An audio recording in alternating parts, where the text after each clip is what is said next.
We get next to nothing about the private life of Jesus, that is, the life before the public ministry begins. St. Matthew gives us a little, St. Luke gives us a little more, but naturally the evangelists are concerned with the public life, and especially Passion Week.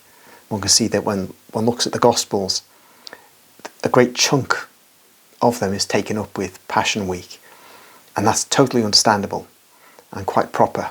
When you've got limited space, then that's what you should do.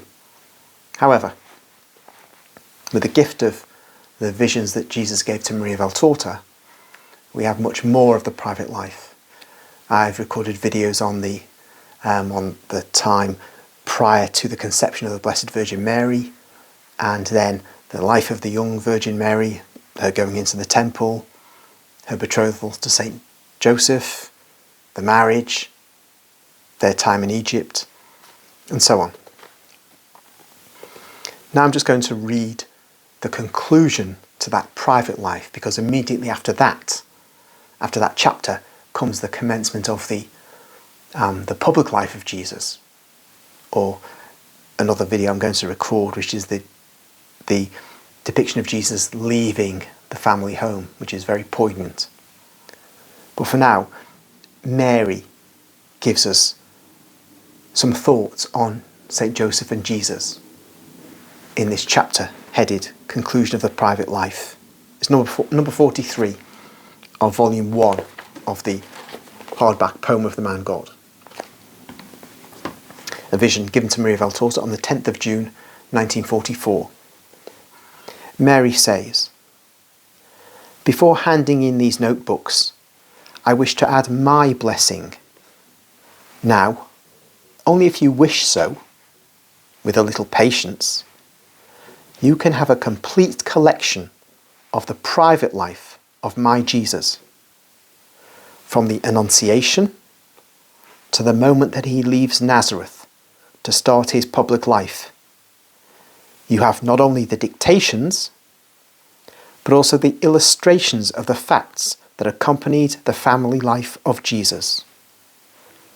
The infancy, childhood, adolescence and youth of my son are only briefly mentioned in the vast picture of his life as described in the Gospels.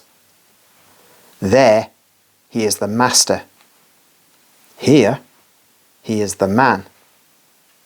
He is the God who humiliates himself for the sake of man. And he works miracles also in the humility of a common life. He works them in me because I feel that my soul reaches perfection by the contact with my Son who is growing in my womb. He works them in the house of Zacharias by sanctifying the Baptist, by helping the labour of Elizabeth, and by giving speech and faith back to Zacharias.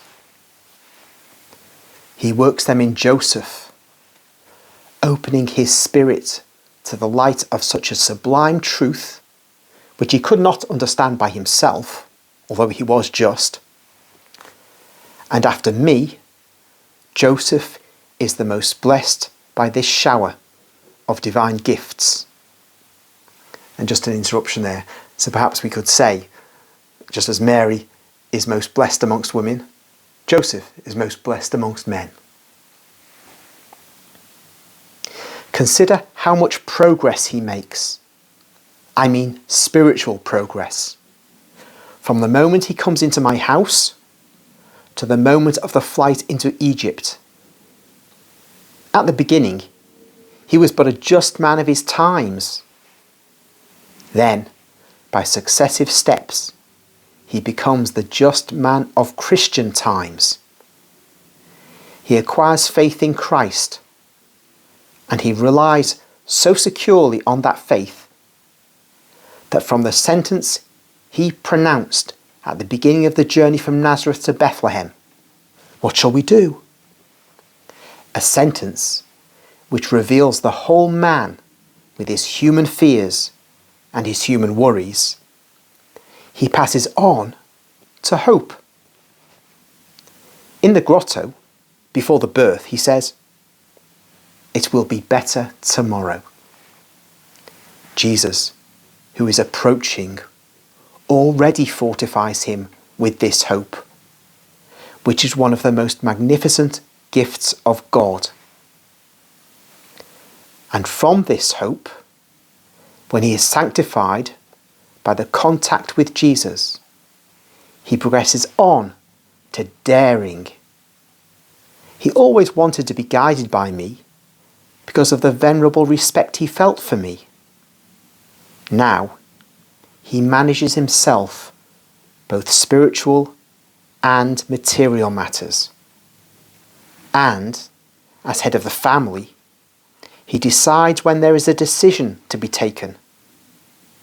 Not only, but in the painful hour of our flight, after that months of union with the Divine Son had filled him with holiness, it is he who comforts my affliction and says to me, even if we should have nothing else, we shall always have everything, because we shall have him. And just a brief pause. Don't want to go over without mentioning when Mary says that about hope. And he says, so he relies on faith, and he has various worries, fears and human worries, and he passes on to hope. And Mary says, hope is one of the most magnificent gifts of God. And we know the theological virtues are faith, hope, and charity. Faith, hope, and love. So it's good to have a talking about hope, because we know about love, because Jesus speaks a lot about that. And we can't really know what faith is, because we have to have faith. Hope is a bit of a neglected part of that triad.